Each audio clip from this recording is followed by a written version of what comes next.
నమస్తే. ప్రస్తుతం మనం మచిలీపట్నం అసెంబ్లీ కాన్స్టిట్యున్సీలో ఉన్నాం. ఎన్నికల ప్రచారంలో భాగంగా వైఎస్ఆర్ కాంగ్రెస్ పార్టీ అభ్యర్థి పేర్ని కృష్ణమూర్తి పల్లెనిద్ర కొనసాగిస్తున్నారు. ప్రస్తుతం మనం ఎస్ఎన్ గొల్లపాలెంలో ఉన్నాము. ఆయన పల్లెనిద్రలో భాగంగా మనతో మాట్లాడబోతున్నారు. ప్రధానంగా మచిలీపట్నంలోని వైసీపీ ప్రచారం ఏ విధంగా కొనసాగుతుంది, సంక్షేమం పైన బేసే ఉన్న వైఎస్ఆర్ కాంగ్రెస్ పార్టీ మచిలీపట్నంలో మరోసారి గెలుపొందుతుందా, దీనిపై మనతో మాట్లాడటానికి వైసీపీ అభ్యర్థి పేర్ని కిట్టి ఉన్నారు. ఆయనతో మాట్లాడే ప్రయత్నం. నమస్తే కిట్టి గారు. బాగున్నారా?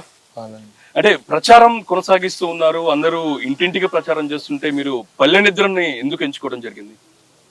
పల్లె నిద్ర అంటే రోజంతా తిరిగి రాత్రికి వెళ్ళినప్పుడు ఏమన్నా జనాల ముందు చెప్పుకోలేని కానీ, నాతో ఏమన్నా విడిగా మాట్లాడాలనుకునే వాళ్ళు కానీ, కొద్దిగా పర్సనల్గా వాళ్ళ కష్టాలు, ఇప్పుడు పర్సనల్గా ఇంటి కష్టం ఉంటుందండి, కుటుంబంలో ఏదో చిన్న చిన్న ఇబ్బందులు ఏవో ఉంటాయి, లేదా ఆడపిల్లల గొడవలు చిన్న చిన్న ఏమైనా ఉంటాయి, అవి అందరి ముందు చెప్పుకోలేరు. నేను గడపకి వెళ్ళినప్పుడు నాతో వెనకాల జనం ఉన్నప్పుడు చెప్పుకోలేరు. అట్లాంటి టైం కార్యకర్తకు కానీ, సొంత వాళ్ళకి కానీ, లేదా ఊర్లో వాళ్ళకి కానీ ఆ టైం ఉంటుంది. కాబట్టి పల్లె నిద్ర చేస్తాం. లేదా కొత్తగా యంగ్స్టర్స్ ఉన్నారు, అసలు నేనేంటి తెలుసుకోవాలని, లేదా నాతో ఉండాలని, కాసేపు గడపాలని కోరుకుంటారు. వాళ్ళకి కూడా టైం దొరుకుతుంది. కాబట్టి పల్లె నిద్ర ఉండటం ద్వారా ఏంటంటే ఇంకెక్కువ మందికి ఏమన్నా పర్సనల్గా చెప్పుకోవాలని, వాళ్ళు దగ్గరగా ఉంటామనే కాన్సెప్ట్ ఎప్పటి నుంచో వచ్చేది. నేనేదో కిట్టు అనేవాడు కొత్తగా పెట్టింది కదా ఈ పల్లె నిద్ర అనేది. నాయకుడు అనేవాడు జనాల పట్ల వాళ్ళు ఖచ్చితంగా ప్రతి ప్రాబ్లం మనతో చెప్పుకోగలిగే అంత కనెక్టివిటీ మనతో ఉండాలనుకునే వాళ్ళు ప్రతి ఒక్కరి. అంటే ఎన్నికల టైం అనేది కూడా చాలా షార్ట్ టైం ఉండిద్ది. షార్ట్ టైం లోనే పల్లె నిద్ర అనే దానికి మాత్రం చాలా మంది ముందుకు వెళ్ళిన పరిస్థితి ఉంది. అంటే మామూలు సమయంలో పెట్టుకుంటారు. ప్రధానంగా మీరు పల్లె నిద్ర ఈ కార్యక్రమంలోని ఎటువంటి సమస్యలను మీ దృష్టికి రావడం జరిగింది? అంటే జనరల్ పొలిటీషియన్స్ అంటే ఇక్కడ వైసీపీ పొలిటీషియన్స్కి వేరే పార్టీ వాళ్ళకి డిఫరెన్స్ ఉంటుందండి. మా నాయకుడు గడపకి అనేది 1.5 సంవత్సరాల ముందు 2 సంవత్సరాల ముందు మొదలెట్టారు. సో మేము గడపకు మన ప్రభుత్వంలో తిరిగేసాం. ఇప్పుడు కొత్తగా వచ్చేవాళ్ళు ఎలక్షన్ స్టంట్ చేసేవాళ్ళు ఇప్పటికిప్పుడు చేయాల్సి వస్తుంది. మేము ఆల్రెడీ ఒకసారి తిరిగేసి ఉన్నాం కాబట్టి ఇప్పుడు మళ్ళీ ఇంకోసారి ఇంకేం సమస్యలు ఉన్నాయి, జగన్ గారు మంచి చేశారు కాబట్టి మద్దతుగా నిలవండి అనే దానికి ఇప్పుడు వస్తున్నాం తప్పితే కొత్తగా మేము చేసేది కాదు. కాబట్టి పల్లె నిద్రని ఇప్పుడు చేయాలి అప్పుడు చేయాలి మాకేముంటుంది. జనాల్లోకి వెళ్ళడానికి ఏ ప్రోగ్రాం ద్వారా అయినా జనాల దగ్గరికి వెళ్ళడానికి ఈ వైఎస్ఆర్ కాంగ్రెస్ పార్టీ ఉంటుంది. పల్లె నిద్ర ద్వారా కొత్తగా ఏం సమస్యలు రావండి. ఎందుకంటే జగన్మోహన్ రెడ్డి గారి దయ వల్ల నాయకుడు అనే వాళ్ళ దగ్గరికి వెళ్ళకుండా, నాయకుడు అనే వాళ్ళ అవసరం లేకుండా ఈరోజు సచివాలయ వ్యవస్థ, వాలంటీర్ వ్యవస్థ పెట్టి ఏదైనా ఇంటి దగ్గర అయ్యేలా చేస్తున్నారు. ఇంకా ఆ పైన తద్వారా అవ్వనివి ఏమన్నా ఉంటే మా దగ్గర దాకా వస్తాయి. అవి కూడా మొన్న మనం గడపకు తిరిగినప్పుడు సార్ట్ అవుట్ అయిపోతాయి. ఈ పల్లె నిద్రలో ఎక్కువ ఏంటంటే దగ్గరకు వచ్చి ఏమైనా ఇంటి కష్టాలు చెప్పుకోవడానికి మెయిన్గా ఉంటాయి. కానీ లోకల్లో ఉన్న ప్రాబ్లమ్స్ ఎప్పటికప్పుడు జనాలు మాకు చెప్తాను. ఎందుకంటే పెళ్ళికి వచ్చినప్పుడు లేదా ఇక్కడ ఏమైనా కార్యక్రమానికి వచ్చినప్పుడు జనాలు కలుస్తూ ఉంటారు, గడపకి వచ్చినప్పుడు కలుస్తారు. కాబట్టి మ్యాక్సిమం సమస్యలు అప్పుడే తెలిసిపోతాయి. ఇప్పుడు ఏమన్నా ఉంటే కొత్తగా పరిచయాలకు కానీ లేదా ఇంకేమైనా ఇంటి ప్రాబ్లమ్స్ కానీ చెప్పుకోవడం జరుగుతుంది. ఏజ్ ఎంత మీది? 27 అండి. ఇంత చిన్న వయసులో అంటే రాష్ట్ర వ్యాప్తంగా 175 నియోజకవర్గాల్లో పోటీ చేస్తున్న అభ్యర్థులతో పోలిస్తే చాలా చిన్న వయసులో మీరు ప్రస్తుతం ఎన్నికల్లో పోటీ చేస్తున్నారు. రాజకీయాల్లోకి రావాలన్న ప్రపోజల్ మీ నుంచి వచ్చిందా, మీ ఫ్యామిలీ అంటే నాన్నగారి దగ్గర నుంచి రావడం జరిగిందా? అంటే నాన్నగారు ఎప్పుడు నన్ను ఇన్సిస్ట్ చేయలేదండి, ఖచ్చితంగా నువ్వు రాజకీయ నాయకుడు అవ్వు, మన తాతలు ఎట్లా నాన్నలు ఎట్లా అని నాన్నగారు ఎప్పుడు చెప్పరు. ఇంకోటి చెప్పాలంటే ఆయనకి నేను ఈ పొలిటికల్ దాంట్లోకి రావడం ఇష్టం ఉండదు. ఎందుకంటే దీంట్లో ఫ్యామిలీకి ఇచ్చే టైం ఉండదని, లేదు ఈరోజు ఉన్న రాజకీయ పరిస్థితులు బట్టి మనం మంచి చేసినా కూడా కనీసం తల్లికి కూడి పెట్టినోడు కూడా ఈరోజు మనల్ని కామెంట్ చేసే పరిస్థితుల్లో ఉన్నాం. రాజకీయ నాయకుడు అంటే గౌరవం పోయిన పరిస్థితుల్లో ఉన్నాం. ఈరోజు మనం వాడి ఇంటికి సేవ చేసిన ఆడు మనల్ని తిడతాకి రకరకాల కారణాలు ఎంచుకున్నాడు. ఇటువంటి లైఫ్ నీకు వద్దనే చెప్పారు. ఒకటి నేనైతే పర్సనల్గా డిసైడ్ అయ్యానండి, కేవలం ఈ ఒక్క వృత్తిలో మాత్రమే నైట్ ఇంటికి వెళ్ళి పడుకునే ముందు ఒక 2కో 3కో నా మాట ద్వారానో, లేదా నా జేబులో ఉన్న అమౌంట్ ద్వారానో, లేదా నాకున్న పవర్ ద్వారానో ఏదో ఒక సాయం చేయగలను. సాయం చేసే సంతృప్తితో నిద్రపోగలను. అంటే చిన్నప్పటి నుంచి తాతగారు నాన్నగారి నుంచి ఆ పొలిటికల్ సంబంధించిన లైఫ్ చూసి కొంత ప్రభావం అయ్యారు అనుకోవచ్చు. అంటే తాతగారిని నేను పెద్ద చూడలేదండి. తాతగారిది ఏంటంటే ఆయనతో సావాసం చేసి చెప్తూ ఉంటారు కదా, అదే ఆయనతో సావాసం చేసిన వాళ్ళ మాటలో ఏంటనే డాడీ పొలిటికల్ లైఫ్ అంతా మొత్తం అంటే మా ఇంట్లోనే ఆఫీస్, ఇంటి పక్కనే ఆఫీసు. స్కూల్కి వెళ్ళినా కూడా దింపే వాళ్ళందరూ అంటే కార్యకర్తల్లాగా ఎవరు ఉండరు, అందరు కుటుంబంలాగా ఉంటారు. పొద్దున్నే నన్ను స్కూల్కి వాళ్ళే దింపేవాళ్ళు. అట్లా నాకు రక్త సంబంధికుల కన్నా నాకు తెలిసి పార్టీలో ఉండేవాళ్ళు లేదా నాయకులే నాకు బాగా దగ్గర. బాబాయ్ అని పిలవడం కానీ, సొంతంగా పిలవడం కానీ, నాకు నిజంగా రక్త సంబంధికులు కూడా ఎవరు చుట్టాలో ఆళ్ళకాళ్ళు మా ఫ్యామిలీ ఫంక్షన్స్కి వెళ్ళినప్పుడు నేను బాబాయ్ని అవుతాను, ఇట్లా పరిచయం చేసుకుంటాను. కానీ వీళ్ళకి మాత్రం పరిచయం అవసరం లేకుండా చిన్నప్పటి నుంచి నన్ను ఎక్కడికైనా తీసుకెళ్ళినా, ఏదైనా నా కోసం మంచి చూసిన అన్ని వాళ్ళ పిల్లల్లాగా చూసింది వీళ్ళు కాబట్టి కొద్దిగా వీళ్ళతో అటాచ్మెంట్ వచ్చింది. కానీ ఎప్పుడు రాజకీయాల్లోకి రావాలి, ఖచ్చితంగా నేను ఉండాలనే ఆలోచన నాకు ఎప్పుడు. అంటే నాని గారు కూడా, పేరు నాని గారు కూడా దాదాపు 25 వయసులోనే ఆయన రాజకీయ అరంగేట్రం చేశారని తెలుస్తుంది. అప్పుడు సంబంధించిన ఎక్స్పీరియన్స్ కూడా మీతో షేర్ చేసుకున్నారు. కరెక్టే కానండి, ఆయన ఎప్పుడైనా దీని మీద నువ్వు రావద్దు అన్న దాంట్లోనే ఉన్నారు. నేను ఇంటర్ వరకు లేదా బీటెక్ వరకు కూడా నాకు అసలు ఆలోచన లేదు నేను వేరే కంట్రీ వెళ్ళిపోవాలి. ఇక్కడ ఉండటం వల్ల మొత్తం మచిలీపట్నంలోనే బతికాను. 2-3 సంవత్సరాలైనా బయటికి వెళ్ళాలి, కొద్దిగా ఎక్స్పోజర్ వస్తుంది, 4 దేశాలు తిరిగితే మనకి ఏమైనా తెలుస్తుంది అనే ఆలోచనలో మాత్రమే ఉన్నాను. నేను వెళ్ళటానికి కూడా ప్రిపేర్డ్గా ఉన్నాను. కానీ కోవిడ్ వేవ్ తర్వాత అనుకోని పరిస్థితుల వల్ల నేను ఇక్కడ ఉండాల్సి వచ్చింది. ఉండటం మీద నాకేమనిపించింది అంటే, ఎక్కడికో వెళ్ళిపోయే కంటే ఊర్లో మన పని మనం చేసుకుంటా పోదాం, మనకు వచ్చే అవకాశం ఎప్పటికైనా వస్తుంది. ఫస్ట్ నుంచి ఉంది పొలిటికల్ లైఫ్లోనే కదా, మన వాళ్ళతో తిరగటం బాగుంది కదా. ఇంతమందిని ఇంత సొంత వాళ్ళని వదిలేసి దూరంగా వెళ్ళి ఆ అంట్లు తోముకొని బట్టలు తుక్కుని అక్కడ 2 కార్ల ముందు ఫోటో దిగే కన్నా ఏ కష్టాలు పడినా నా వాళ్ళ దగ్గర ఉంటా, చక్కగా మన కష్టం వస్తే నలుగురు వస్తారు, వాళ్ళ కష్టం ఉంటే మనల్ని పిలుస్తారు అనే భావంతో, అంటే ఇంత ఫ్యామిలీ అట్మాస్ఫియర్ని వదిలి ఎల్లబుద్ధి కాలేకి ఇక్కడ ఉండటం జరిగిందండి.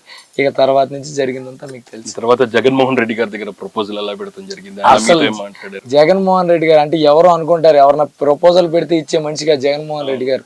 జగన్మోహన్ రెడ్డి గారు చాలా మొండి మనిషి. ఎంతమంది సీనియర్లకు పోలా అంటే వాళ్ళు ప్రపోజల్ పెట్టలేదా? ప్రపోజల్ పెడితే ఎవరికి సీట్లు రావండి. నాకు తెలిసినంత వరకు జగన్మోహన్ రెడ్డి గారిని నేను చూసినంత, నాకు ఫుల్గా జగన్మోహన్ రెడ్డి గారు పుట్టినప్పటి నుంచి నాకు ఫ్రెండ్ అని నేను చెప్పను, కానీ నేను ఆయన చూసినంత మేరకు ఆయన ఖచ్చితంగా వీళ్ళు పనికొస్తారు, వీళ్ళు ఆ చోట నలుగురు సేవ చేయగలరు అంటేనే వాళ్ళకి సీట్లు ఇచ్చారు తప్పితే నాకు తెలిసి ఇంకెక్కడ. వర్త్ఫుల్ గా చూసిన తర్వాత మీకు సీట్. అవును, ఆయన్ని మేము ఎక్కడ కన్విన్స్ చేయలేదు. ఈ రోజు కూడా చెప్తున్నా, జగన్మోహన్ రెడ్డి గారు ఈసారి నాకు సీట్ ఇచ్చారు, రేపన్న రోజు నాకు సీట్ ఇవ్వకపోయినా నాని గారు కానీ నేను కానీ ఎప్పటికీ రాజశేఖర రెడ్డి గారి మీద ప్రేమతో లేదా జగన్మోహన్ రెడ్డి గారి మీద ప్రేమతో ఈరోజు మా కాళ్ళు ఇచ్చిన ఆ కుటుంబం ఇచ్చిన స్థాయికి జీవితాంతం ఆ జెండా మోసే కార్యకర్తగా ఎప్పటికీ ఉండిపోతుంది. పేర్ని అనే పేరు పక్కన పెడితే కిట్టుకి ఓటు వేస్తే మచిలీపట్నంకి ఏం చేస్తారు, తనకంటూ మార్క్ ఏం చూపిస్తారు? ముందు కిట్టు అనే వాడి దగ్గరికి ఒక యంగ్స్టర్ రాగలడు, వచ్చి తన కష్టాన్ని చెప్పుకోగలడు. అంటే ప్రతి ఒక్కళ్ళు పెద్దలు ఎవరి దగ్గరికైనా వెళ్ళగలరండి, కానీ ఒక కుర్రోడు అయినా పెద్దోళ్ళ దగ్గరికి వెళ్తా భయపడతాడు. జనరల్గా కుర్రోళ్ళు అంటే అలవాట్లు పడి ఉంటారు, కుర్రోళ్ళు అంటే ఇలా పని లేకుండా తిరుగుతారు అంటారు. కానీ చాలామంది యంగ్స్టర్స్ చాలా సొసైటీలో చేంజ్ తేవడానికి కానీ, సొసైటీలో కొత్త ఉపాధి కల్పించే ఆలోచనలు తేవడానికి కానీ చాలామంది ఉంటారు. కానీ వాళ్ళకి ఎక్కడికి వెళ్ళాలో తెలియదు. చెప్తే వీళ్ళ దగ్గర మనకు అసలు ఆ చనువు ఉంటుందా, మనం వెళ్ళగలమా లేదా కూడా తెలియదు. ఈరోజు ఒక యంగ్స్టర్గా నేను ఉండటం ద్వారా నాతో మన వయసుడే కొద్దిగా వినొచ్చు, ఇది ఎట్టా ఉంటాడో ఒకసారి చూస్తాకైనా వెళ్దామని రాగలరు. అలాగే పెద్దవాళ్ళు అనేవాళ్ళు వీడు మా అబ్బాయి లాంటోడు అని కూడా రాగలరు. కాబట్టి ఏ జనరేషన్కైనా నేను కొద్దిగా దగ్గరగా ఉండగలను, వాళ్ళ ఆలోచనలు స్వీకరించగలను. వాళ్ళు ఏంటంటే ఇంకోళ్ళ దగ్గర అయితే వీడు పెద్దోడు కదా, మన మాటలు ఎక్కడ వింటాడనే ఆలోచనతో ఉండొచ్చు. కానీ పెద్దవాళ్ళు నన్ను చిన్నవాడిగా ట్రీట్ చేసుకోవచ్చు, యంగ్స్టర్స్ మావాడు మా వయసోడు అని ట్రీట్ చేసుకోవచ్చు. ఇరువైపులా అందుబాటులో ఉంటాను కాబట్టి వాళ్ళ ఆలోచనలు వాళ్ళ బాధలు ఫ్రీగా పంచుకోవడానికి కిట్టు అనేవాడు పనికొస్తాడు. పేరుని కిట్టుగా అంటే నాని గారు చేసింది కానీ అదంతా చెప్పుకోవచ్చు. కిట్టుగా అంటే నేను ఇట్లా ఎవరికైనా దగ్గరగా ఉంటాను, ఎవరికైనా పిలిస్తే ఒక ఫోన్ దూరంలో ఉంటాను, ఎక్కడికైనా వెళ్తాను అనేది కిట్టుగా నేను ఉండగలను. ఆ నమ్మకం వాళ్ళకి ఇవ్వగలను. మీ మాటలు చూస్తుంటే చాలా మెచ్యూర్ గా కనబడుతుంది. ఎలా పాలిటిక్స్ కి రాకముందు దీని మీద ఎక్సైజ్ చేయటం అంటే, లేకపోతే పూర్తి స్థాయిలో వచ్చిన తర్వాతే ఎక్స్పీరియన్స్ వచ్చింది అంటారు? అంటే ఒకటండి, పాలిటిక్స్ అనేది జిమ్ కాదు కొడితే కండలు వచ్చేయడానికి. పాలిటిక్స్ అనేది ఒకటండి, నువ్వు ఎంత జనాల్లోకి వెళ్తే అంత నేర్చుకుంటావు లైఫ్ని. జనాల్లోకి వెళ్ళకుండా నేను షోకేస్ చేసి పైన జెండా చేతులు ఊపుతా తిరిగితే అవ్వదు. నేను కొన్ని ఇయర్స్ నుంచి జనాల్లో తిరుగుతున్నాను. జనాల్లో తిరిగితే ఏమైందంటే వాళ్ళకు ఉండే సమస్యలు తెలుస్తాయి, వాళ్ళు ఎటువంటి ఇబ్బందులు పడుతున్నారో తెలుస్తాయి. అంటే నేను ఒక ఫ్యామిలీ దాంట్లో పెరిగిన దానికి ఇక్కడ ఉండేదానికి చాలా తేడాలు ఉంటాయి. అవన్నీ తెలుసుకోవాలంటే వాళ్ళతో ముందు సావాసం చేయాలి. ముందు సావాసం వెళ్ళంగానే చేయంది ఇచ్చారు. చిన్నప్పటి నుంచి మనం నేర్చుకుంది ఏంటి, 2 రోజులు పరిచయం ఉంటే కానీ ఫ్రెండ్షిప్ చేయరు.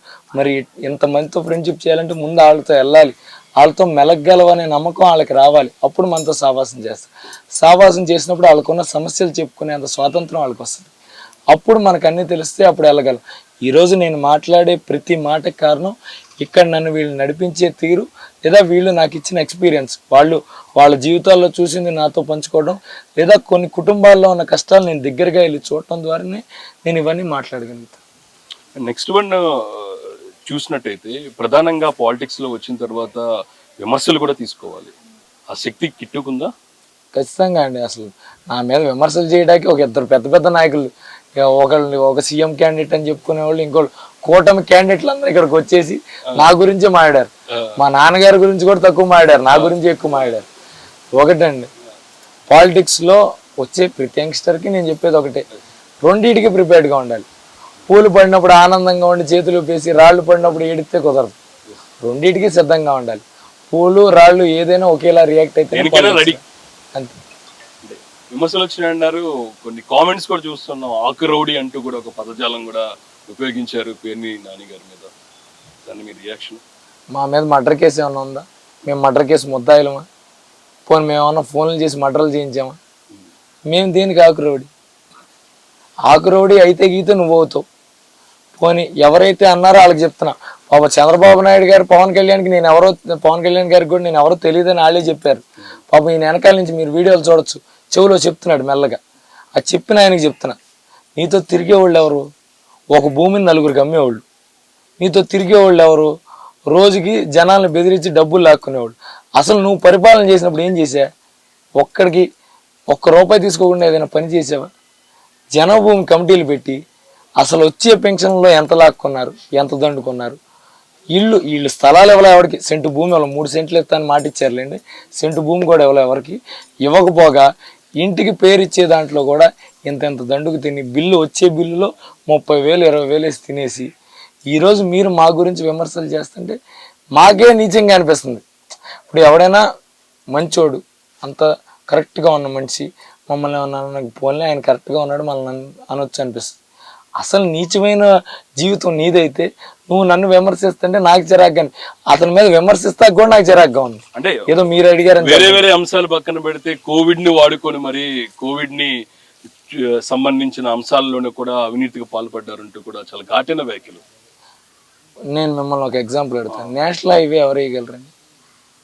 సెంట్రల్ గవర్నమెంటేనా? నేను వెళ్ళి తీసుకురాగలను? ఇప్పుడు నేషనల్ హైవేని చూపించి సిగ్గు లేకుండా నీ ఓటు ఎలక్షన్కి నేషనల్ హైవేని చూపించి, లేదా మేము చేసిన పోటీని నువ్వు చూపించుకుంటా ఒక షార్ట్ ఫిలిం తీసి అటు ఇటు నడిచేస్తా, పడవలెక్కేసి పాకేసి దేకేస్తాను నువ్వు చూపిస్తే, నేను కరోనాలో నేను తిరిగాను కాబట్టి చెప్పుకోవడం తప్ప.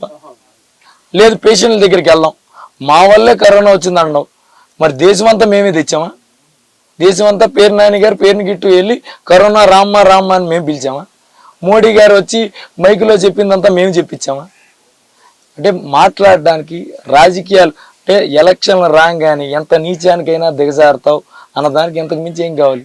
కరోనా కష్టకాలం వస్తే కొన్ని జనాలను వదిలి నీ జెండా మోసే కార్యకర్తను ఎవరినైనా పలకరించావా? కాపురం ఎక్కడ ఉంటావు నువ్వు? ఇవన్నీ మాట్లాడుకుంటే మళ్ళీ నీ గుట్టు బయటపడుద్ది. ఎందుకు నన్ను అంటం ఎందుకు, అనిపించుకోవడం ఎందుకు? నేను ఫస్ట్ నుంచి ఒకటే చెప్తున్నా, పని చూసి ఒకటండి. అతను తిడితే నాకు వచ్చేది ఏముంటుందండి? అతను నిన్నైనా విమర్శించినవాడిని, జనాలు లేరు కాబట్టి విమర్శిస్తున్నాడు. ఇప్పుడు కిట్టు అనేవాడి దగ్గర జనాలు లేరు అనుకోండి, కిట్టు అనేవాడిని పట్టించుకోకుండా రాజకీయం చేయొచ్చుగా నువ్వు. కిట్టు అనేవాడిని 2 నాయకులను తెప్పించుకోవడం తిట్టేస్తున్నావు అంటే నువ్వు ఎంత గజగజలాడిపోతున్నావు అని అర్థం. కాబట్టి భయపడి ఎన్ని విమర్శలు చేసినా చేసుకునేవాడిని. నాది ఒకటే పంద, నా ఊరికి మంచి చేశానని ఓటు అడుగుతున్నాం, మళ్ళీ నాకు అవకాశం ఇస్తే ఇంకా మంచి చేయడానికి అవకాశం ఉంటుందని చెప్పి ఓటు అడుగుతున్నాం. జనాలు నన్ను నమ్మితే నా వైపు నిలుస్తారు. సో ఆ బంధాతోనే పోతాం. 3 పార్టీలు కలిసినాయి. 3 పార్టీలు వైసీపీకి వ్యక్తిగత విమర్శలు చేసే నేతలందరూ కూడా వైసీపీలో ఉన్నారు అనే దానికి మీ సమాధానం? ఏం వ్యక్తిగతంగా మాట్లాడాం? పేరు నాని గారిది కానీ నాది కానీ మీ రికార్డు వీడియోలన్నీ బయటికి తీయండి. ఏది వ్యక్తిగతంగా మాట్లాడాం? మీరు వ్యక్తిగతంగా మాట్లాడతారు, మేము ఏనాడు వ్యక్తిగతంగా మాట్లాడాం. మేము పాలసీస్ వ్యవహారాలే మాట్లాడుతున్నాం. ఈరోజు మచిలీపట్నానికి నేను చెప్పడానికి ఈ ప్రభుత్వం వచ్చాక పోర్ట్ వచ్చింది, మెడికల్ కాలేజ్ వచ్చింది, ఫిషింగ్ హార్బర్ వచ్చింది. మత్స్యకారు కుటుంబంలో పుట్టి మత్స్యకారుడు అని చెప్పుకొని మత్స్యకారు శాఖతో నువ్వు మంత్రి అయ్యావు, మత్స్యకారుడు అని చూపించుకుని. మరి వాళ్ళకి ఏమన్నా చేసావా? ఈరోజు అది కూడా మేము తెచ్చిన ఫిషింగ్ హార్బరేగా. మరి నువ్వు ఫుల్గా 5 ఏళ్ళు మంత్రి చేసావు, మేమైనా 2.5-3 ఏళ్ళు చేసాం. ఫుల్గా 5 ఏళ్ళు చేసి ఏం చేశా? అలాగే ఇండోర్ స్టేడియం 2.5 కోట్లతో ఇండోర్ స్టేడియం తెచ్చా. మరి నువ్వు కూడా శాఖ చేసావుగా, క్రీడా శాఖ. ఏం చేసావు? నువ్వు ఏమైనా శాఖకు న్యాయం చేసావంటే ఆ డ్యాన్సులు గీన్సులు వేయించి దానికి న్యాయం చేసావు. బందర్ వచ్చి ఆ యువ కెరటాలు అని చెప్పి 2-3 హీరోయిన్లు తీసుకొచ్చి డ్యాన్సులు వేస్తుంది తప్పితే ఏం చేసావు బందర్కి? ఇది చేశాను నేను బందర్కి అని చెప్పుకోవడానికి ఏ ప్రాజెక్ట్ ఉంది? ఆ ప్రాజెక్టుకి ఎక్కడ జీవోలు ఉన్నాయి? జీవో తీసుకొచ్చి చూపించు. నువ్వే చూపిస్తే జనాలు నమ్ముతారు కదా, మాది మోసం నీది మోసం జనాలకు తెలుస్తుంది కదా. ఏమీ చేయకుండా ఈరోజు మేము పోర్టు మా హయాంలో వస్తే ఆ పోర్టు దగ్గర 4 వీడియోలు తీయించుకుని అది నేను చేశాను ఎవరో పాపం తెలియని ఒక పెయిడ్ ఆర్టిస్ట్ని తెచ్చి ఆవిడని కూర్చోబెట్టి కొడుకు క్యారెక్టర్లో ఇంకోని కూర్చోబెట్టి డ్రామాలు వేయించే పరిస్థితికి వచ్చావంటే ఇంతకు మించి ఇంతకన్నా దిగజారుడుతనం ఏముంటుంది? ప్రజల్లోకి వెళ్ళి నేను ఇది చేసుకున్నానని చెప్పుకోలేక ఈరోజు వాళ్ళకి పట్టాలు ఇవ్వాల, పథకాలు ఇవ్వాల, కనీసం డెవలప్మెంట్ పరంగా ప్రాజెక్ట్స్ చేయాల.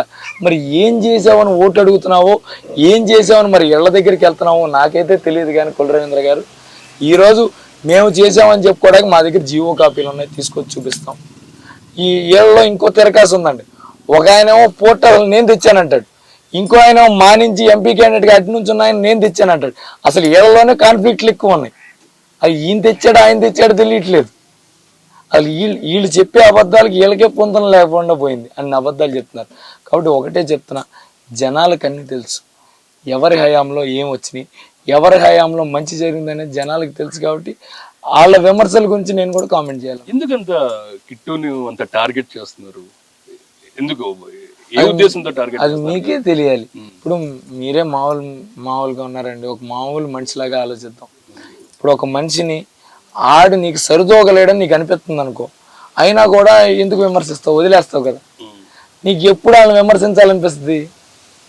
నీకు ఏదో లోపల భయం ఉండి వీడు బాగా తిరిగినట్టు నేను తిరగలేకపోతున్నాను, నాకు అసలు ఒళ్ళే వంగదు, నేను తిరగలేకపోతున్నాను భయం వేసినప్పుడే కదా ఇవన్నీ. నువ్వు ఎన్ని విమర్శలైనా చెయ్యి, వాళ్ళకి ఎందుకు విమర్శలు చేస్తున్నారో నాకు తెలియదు. చేయనివ్వండి, రకరకాలు మాట్లాడుతున్నారు. గంజాయి అన్నారు, ఏదైనా.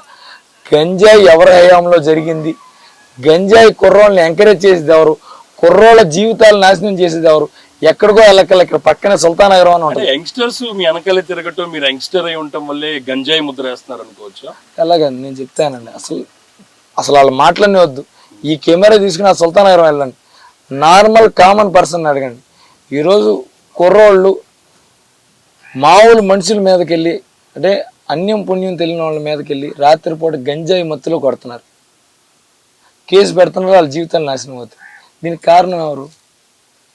వీళ్ళకి నా వెనకాల యంగ్స్టర్స్ అందరూ ఉంటాం. నేను చెప్పా కింద, యంగ్స్టర్ ఏమన్నా కష్టం వస్తే చెప్పలేని స్థితి వచ్చినప్పుడు యంగ్స్టర్ దగ్గరికి వస్తున్నారు. నా వెనకాల యంగ్స్టర్స్ ఉన్నారన్న భయంతో నా వెనక ఏ యంగ్స్టర్ తిరిగినా ఆడి మీద గంజాయి ముద్ర వేసేస్తే వీళ్ళందరూ పారిపోతారేమో. వీళ్ళందరూ నీలాగా డబ్బులు ఇచ్చి పిలిపించుకుంటే వచ్చేవాళ్ళు కాదు. వీళ్ళు నా మీద ప్రేమతో, నా మీద ఈడెక్కడో ఒక పనికి వస్తాడని నమ్మకంతో వచ్చేవాళ్ళు. నువ్వు ఎన్ని ముద్రలైనాయి వాళ్ళ కుటుంబం, నాతో తిరుగుతున్న వాళ్ళ కుటుంబాలకు తెలుసు నేను ఎట్టాంటానో, నా కుటుంబం ఎట్టాంటిదో. మేము చెడగొట్టే వాళ్ళమా, బాగు చేసేవాళ్ళమా, వాళ్ళ కుటుంబాలకు తెలుసు.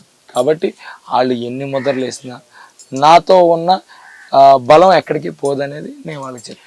వైఎస్ఆర్ కాంగ్రెస్ పార్టీ ప్రభుత్వం ప్రధానంగా సంక్షేమాన్ని పెద్ద ఎత్తున అమలు చేసింది. సంక్షేమ పథకాలు మచిలీపట్నం నియోజకవర్గంలో ఎంతవరకు ఉపయోగపడుతున్నాయి ఎన్నికల్లో? ఖచ్చితంగా అండి. అంటే మెయిన్గా కోవిడ్ టైం అండి, ఇక్కడ కూడా చాలా కుటుంబాలు ఉన్నాయి ఈ పంచాయతీలో. రోజువారీ పని చేస్తే కానీ గడవు. ఏ రోజుకి ఆ రోజు పని చేసుకోవాలి. ఆ రోజుకి వచ్చే డబ్బుల్లో ఆ ఇంటి వెళ్ళాలి, కొద్దిగా దాచుకుని కొద్దిగా ఇంటి ఖర్చులకు వాడి పిల్లల కోసం దాచుకోవడం, అట్లా బతకడమే వాళ్ళ జీవితాలు. అట్లాంటి టైంలో కోవిడ్ వచ్చింది. కోవిడ్ టైంలో ఎవరు బయటికి వెళ్ళలేని పరిస్థితి. మరి ఆ రోజు డబ్బులు రావుతే వాళ్ళ పరిస్థితి ఏంటి? ఆ పరిస్థితిలో కూడా వాళ్ళు ఏదైతే ఆ ఇల్లాలు దాచుకున్న డబ్బులు, అలాగే జగన్మోహన్ రెడ్డి గారు పథకాల రూపాయన వేసిన డబ్బులతోనే ఆ రోజు ఎంతో మంది ఆకలి చావుల్ని ఈరోజు బతికించగలిగాం, ఎంతో మంది ఇబ్బందుల్ని తీర్చగలిగాం. కనీసం రేషన్ కొనుక్కోలేని పరిస్థితిలో ఉన్నారు, అంటే కనీసం మినిమం నిత్యావసర సరుకులు కొనుక్కోలేని పరిస్థితిలో ఆ రోజు ఉండే పరిస్థితిలో జగన్మోహన్ రెడ్డి గారు ఇచ్చిన సంక్షేమాలే వాళ్ళకి ప్రాణాలు కాపాడి బయటేసింది. అలాగే ఈరోజు సంక్షేమ పథకాల ద్వారా ఎంతోమంది ఈరోజు కొడుకులు పెళ్ళి అవ్వగానే తల్లిదండ్రులు చూడని పరిస్థితి. ఈరోజు ఆ పథకాల ద్వారా వచ్చే పెన్షను, ఆ చేయూతో, ఆ కాపునేస్తం ద్వారానో ఆ వచ్చే కొద్ది డబ్బులనే దాచుకుని వాళ్ళ మందులకు వాడుకొని చిన్న చిన్న ఖర్చులకు వాడుకుని బతుకుతున్నారు పెద్దోళ్ళు. ఆత్మగౌరవాన్ని కొడుకు దగ్గర కూడా తాకట్టు పెట్టకుండా, కొడుకుని డబ్బులు అడిగితే ఇవ్వలేని పరిస్థితిలో ఉన్న కుటుంబ పరిస్థితులు ఉన్న నేపథ్యంలో ఏ కొడుకుని వెళ్ళి చేయిజాబి డబ్బులు అడిగితే ఆడి దగ్గర చేత్కారం తీసుకోకుండా ఆత్మగౌరవంతో కొడుకులాంటి జగన్ ప్రభుత్వ డబ్బు మాకేస్తున్నాడు, ఆ డబ్బుతో మేము బతకగలం అనే ధైర్యం ఇచ్చింది కూడా జగన్మోహన్ రెడ్డి గారు. నా నియోజకవర్గం ఒకటే కాదండి, ఆంధ్రప్రదేశ్ మొత్తం ఎక్కడైతే ఇబ్బంది పడతా ఉన్న పేదవారికి అందరికీ సంక్షేమ పథకాలతో జగన్మోహన్ రెడ్డి గారు ఆదుకున్నారు. వైసీపీ ప్రభుత్వం ప్రధానంగా ఎస్సీ, ఎస్టీ, బీసీ, మైనార్టీ మీద పూర్తి స్థాయిలో ఫోకస్ పెట్టింది. ప్రధానంగా ఈ నియోజకవర్గంలోనే మీ ఆపోజిట్ తెలుగుదేశం పార్టీ నుంచి ఒక బీసీ అభ్యర్థి నిల్చున్న నేపథ్యంలోని ఈ సామాజిక వర్గానికి సంబంధించిన ఓట్లు మీకు ఎంతవరకు ఉపయోగపడుతుంది? ఏ పక్షాన? జగన్ గారు బీసీ, ఎస్సీ, ఎస్టీ, మైనారిటీ అలాగే అగ్రవర్ణాల్లో పేదలను కూడా, అది మీరు మిస్ చేశారు. ఇంకోటి ఆయన బీసీ, అదే చెప్తున్నా, ఆయన బీసీలోనే అసలు మత్స్యకారుడు. మరి ఫిషింగ్ హార్బర్ అసలు ఫస్ట్ తేవాల్సింది ఎవరు? 5 ఏళ్ళుగా మంత్రి చేసి నేషనల్ హైవేలో ఇచ్చేసానని అబద్ధాలు చెప్తున్నావే, ఓ ఫిషింగ్ హార్బర్ తేలేపోయావే, ఎందుకు తేలా? అదొక సాటి మత్స్యకారుడుగా వాళ్ళ కోసం చేయాల్సింది ముందుగా ఎవరు? అసలు నువ్వు బీసీలు అందరి గురించి వద్దు, మత్స్యకారుల గురించి ఏం చేసావు? చేయలేదు కదా. ఆ రోజు బ్యాన్ పీరియడ్లో వాళ్ళకి వచ్చిన డబ్బు ఎంత, ఈరోజు ఈ గవర్నమెంట్ ఇచ్చేది ఎంత? మరి దానికోసమే నువ్వు పోరాడి ఉండాలిగా. మరి ఇవన్నీ నువ్వు పోరాటాలు చేయకుండా నువ్వు ఊరికే బీసీ కార్డు వాడతాం తప్పితే బీసీల కొరకు కానీ నీ సొంత కులమైన మత్స్యకారుల కొరకు కానీ నువ్వేం చేసావు అనేది నీకు నువ్వు ప్రశ్నించుకో. బయటికి నాకెవరికి చెప్పక్కర్లా, నీకు చెప్పక్కర్లా, చంద్రబాబు నాయుడు గారికి చెప్పక్కర్లా. ఇంట్లో కూర్చున్నప్పుడు అద్దం ముందు చూసుకుని నువ్వు ప్రశ్నించుకుంటే నీకే తెలుస్తుంది కదా. కాబట్టి బీసీ వాళ్ళు అయితేనో లేదా ఓసీ క్యాండిడేట్ అయితేనో అట్లా ఉండదండి. ప్రజలకి ఎవరు మంచి చేశారు, ఎవరు అందుబాటులో ఉన్నారు, అందుబాటులో ఉండే వాళ్ళనే ప్రజలు ఎన్నుకుంటారు. కాబట్టి కులాలు ఇవన్నీ ప్రజలు చూడరండి. నాకు కష్టం వచ్చినప్పుడు నేను ఎవరింటికి వెళ్ళి అడగగలను, ఎవరింటికి వెళ్ళి నా గోడు వినిపించుకోగలను అనేది జనాలు చూస్తారు. దాన్ని బట్టే ఓటింగ్ అనేది ఆధారపడి. అన్ని వాస్తవాలు మాట్లాడుతున్నారు అనుకుంటున్నాము. అంటే గ్రౌండ్ లెవెల్లో సంబంధించి ప్రధానంగా ఇప్పటికే పల్లెనిద్ర చూస్తున్న నేపథ్యంలోని పేర్ని నాని గారి మెజారిటీని కిట్టు బ్రేక్ చేయబోతున్నారు. అంటే మెజారిటీలు ఇవన్నీ మనం ఇప్పుడు మాట్లాడుకోవడం కరెక్ట్ కాదు. నేను ఒకటే చెప్తున్నా, నా చేతిలో ఉండేది ఏంటి? నేను రోజు జనాల్లో తిరగడం, వాళ్ళ కష్టాలు వినడం, చేయగలిగిన ఇప్పుడు చేసేయడం, చేయలేనివి నేను చేస్తానని నమ్మకం కలిగి. నెగిటివ్ లేవంటారు మీరు? అన్ని పాజిటివ్ చెప్తున్నారు, నెగిటివ్ లేవంటారు కొంత? ఒకటి, మీకు ఎంతమంది పిల్లలండి? పెళ్ళైందా సార్? ఓకే, ఎంతమంది పిల్లలు? ఒకళ్ళు. మీ అబ్బాయికి మీరు 100% తృప్తి చేయగలరు? ఒక పిల్లోడికే మీరు 100% తృప్తి చేయలేనప్పుడు ఒక గవర్నమెంట్, ఇన్ని కోట్ల మంది ప్రజలను చూసే గవర్నమెంట్ 100% తృప్తి చేయగలరు. కానీ కష్టంలో మేము ఉన్నామనే నమ్మకం కలిగించగలరు. 100కి 100% చేయలేకపోవచ్చు, కానీ నీకు ఎంతో కొంత మేము ఉపయోగపడ్డామనే నమ్మకం కలిగిస్తాం. అలాంటి గుర్తించి నెక్స్ట్ కిట్టు ఎన్నికైన తర్వాత వాటిని సాల్వ్ చేసే అవకాశాలు ఉన్నాయా? కిట్టు అయ్యాక కూడా మాక్సిమం ప్రాబ్లమ్ సాల్వ్ చేయగలరు, కానీ 100కి 100% నేను మళ్ళీ చెప్తాను, ఏ నాయకుడు వచ్చినా కూడా 100కి 100% మీకు నమ్మకాన్ని ఇవ్వలేరు. కానీ వ్యవస్థలో మార్పులు చేయగలిగాం. ఈరోజు విద్యా వ్యవస్థలో మార్పు తేగలిగాం. ఈరోజు ప్రభుత్వ స్కూళ్ళు తప్పితే మేము ఇంకో స్కూల్కి వెళ్ళలేం బాబు అని మొరపెట్టుకుంటున్న పేద మధ్యతరగతి కుటుంబాల కోసం స్కూళ్ళు బాగు చేశారు జగన్మోహన్ రెడ్డి గారు. ఈరోజు ఎట్లా మీరు వెళ్తా ఒకసారి స్కూల్ చూసేయాలండి, ఎంత బాగుందో. ఈరోజు ఇక్కడ చాలామంది ఉన్నారు పెద్దోళ్ళు, వాళ్ళు చదివినప్పుడు స్కూళ్ళు ఎట్లా ఉండేవి, లేదు చంద్రబాబు నాయుడు గారి హయాం వరకు కూడా స్కూళ్ళు ఎట్లా ఉండేవి, ఈరోజు స్కూళ్ళు ఎట్లా ఉన్నాయి. రేపొద్దున జగన్ గారు కోటేస్తే రేపు సెంట్రల్ సిలబస్ తేబోతున్నాడు. ఐబీ కరికులం పిల్లలకి 8వ క్లాస్ పిల్లలకి ట్యాబ్ ఇచ్చి దాంట్లో మీకు కాన్సెప్చువల్ ఎడ్యుకేషన్ ఇస్తారని ఎవరన్నా అనుకున్నారండి? ఈరోజు అవన్నీ సాధ్యం చేయగలిగారు జగన్మోహన్ రెడ్డి గారు ఒక్క అవకాశం ఇస్తారు. అలాగే హాస్పిటల్, మా ఊరు హాస్పిటల్ ఎలా ఉండేది, ఈ రోజు జగన్మోహన్ రెడ్డి గారు వచ్చాక మా ఊరు హాస్పిటల్ ఎట్లా ఉందో మీరు జనాలను అడిగినా చెప్తారు. మెడికల్ కాలేజ్ కూడా ఓపెన్ అయినట్టు మెడికల్ కాలేజ్లో ఆల్రెడీ 150 స్టూడెంట్స్ చదువుతున్నారండి. ఫస్ట్ ఓపెన్ అయింది మీది. అవును 5 మెడికల్ కాలేజ్లో మాదొక మెడికల్ కాలేజ్. అంటే మెడికల్ కాలేజ్, మెడికల్ హాస్పిటల్ బాగు చేశారు, స్కూల్స్ బాగు చేశారు, అలాగే సచివాలయాలు వాలంటీర్ వ్యవస్థ ఏర్పాటు చేసి అసలు ఏ రాజకీయ నాయకుడికి దగ్గరికి వెళ్ళి చేయి చాపక్కర్లే. ఈరోజు ఒక పరపతి లేని పేదవాడు, మధ్యతరగతి వాడు ఏ నాయకుడి దగ్గరికి వెళ్ళి చేయి చాపక్కర్లా, డైరెక్ట్గా వాలంటీర్ని అడిగి బాబు నేను అర్హుడిని అయితే చేసి పెట్టు అనే అప్లికేషన్ కూడా వాలంటీరే ఇంటి నుంచి తీసుకెళ్ళి సచివాలయానికి వెళ్ళి పెట్టుకుంటున్నారు. లేదు వీళ్ళే వెళ్ళాలనుకున్నా డైరెక్ట్గా వెళ్ళి అక్కడికి వెళ్ళి పని చేయించుకున్నారు. ఒక క్యాస్ట్ సర్టిఫికేట్కి, ఒక డెత్ సర్టిఫికేట్కి ఏళ్ళు తరబడి, నెలల తరబడి తిరిగిన కుటుంబాలు చాలా ఉన్నాయండి. కానీ ఈరోజు అదే సర్టిఫికెట్లు రోజుల వ్యవధిలో ఈరోజు ఇంటికి వచ్చి తీసుకొస్తున్నారంటే ఆ పరపతి ఇచ్చింది ఎవరు? జగన్మోహన్ రెడ్డి గారు. అంటే పేదవాడు కానీ మధ్యతరగతి వాడు గారు కోరుకునేదండి విలువైన విద్య, విలువైన వైద్యం, ఆత్మగౌరవం. అంటే ఎవరి దగ్గరికి వెళ్ళి దేహి అని అడగకుండా నా ఇంటికి వచ్చి నన్ను గౌరవంగా, నా గౌరవాన్ని నాకు అందిస్తూ డబ్బున్నోడిని ఎట్ట చూస్తున్నారు, నన్ను కూడా అట్టాగే చూస్తున్నారనే ఆత్మగౌరవాన్ని, అతని నమ్మకాన్ని ఇస్తే అంతకుమించి నాయకుడు చేయగలిగేది ఉంటుంది. అది జగన్మోహన్ రెడ్డి గారు చేశారు. మచిలీపట్నం అసెంబ్లీ నియోజకవర్గ ఓటర్లు పేర్ని నానికి ఎందుకు ఓటేయాలంటే, పేరు నాని గారికి పేర్ని కిట్టుకి ఎందుకు ఓటేయాలంటే, పేరుని కిట్టుకి ఎందుకు ఓటేయాలంటే, పేరుని కిట్టుకి ఓటేయాలన్న దానికంటే ముందలుగా ఫ్యాన్ గుర్తు పైన ఎందుకు ఓటేయాలంటే, ఈరోజు జగన్మోహన్ రెడ్డి గారు వచ్చాక వ్యవస్థలో మార్పులు చేశారు. ఏదైతే ఏళ్ల తరబడి దాడు మీకు చెప్పాను, విద్య, వైద్యం, ఆత్మగౌరవం ఎక్కడంటే ఒక మామూలు మనిషి ఎంఆర్ఓ ఆఫీసులో ఎంఆర్ఓ గారిని కలవడం సాధ్యం కాదు. ఎంఆర్ఓనే కలవడం సాధ్యం కానప్పుడు కలెక్టర్ని కలవడం సాధ్యమండి? ఒక మామూలు మనిషి అంతకుముందు కలెక్టర్ని కలిసేవాడు. ఈరోజు స్పందన అనే కార్యక్రమం ద్వారా మామూలు వాడు కూడా ఈరోజు కిట్టు అనేవాడు ఏమన్నా అన్యాయం చేశాడు అనుకోండి, ఆడి మీద కంప్లైంట్ అవ్వడానికి కూడా స్పందనకి వెళ్తున్నారు. ఒకప్పుడు ఎట్లాంటి కుదిరయ్యా? ఒక రాజకీయ నాయకుడి మీద కంప్లైంట్ అవ్వడం అనేది సాధ్యమయ్యే పని. కానీ ఈరోజు మామూలు మనిషి కూడా వెళ్ళి కలెక్టర్ని కలిసి సోమవారం వెళ్ళి స్పందనలు కంప్లైంట్ ఇస్తున్నాడు, లేదా ఎస్పీ దగ్గరికి వెళ్ళి కంప్లైంట్ ఇవ్వగలుగుతున్నాడు. ఇవన్నీ సాధ్యమైన జగన్ గారి ప్రభుత్వంలోనే. అలాగే మన ఊరికి ఎన్నాళ్ళలో కల పోర్టు సాధ్యమైంది జగన్మోహన్ రెడ్డి గారి హయాం. రేపు దానివల్ల వచ్చే ఉద్యోగాలు ఎవరి హయాంలో ఇస్తారు? మన పిల్లలకే కదా.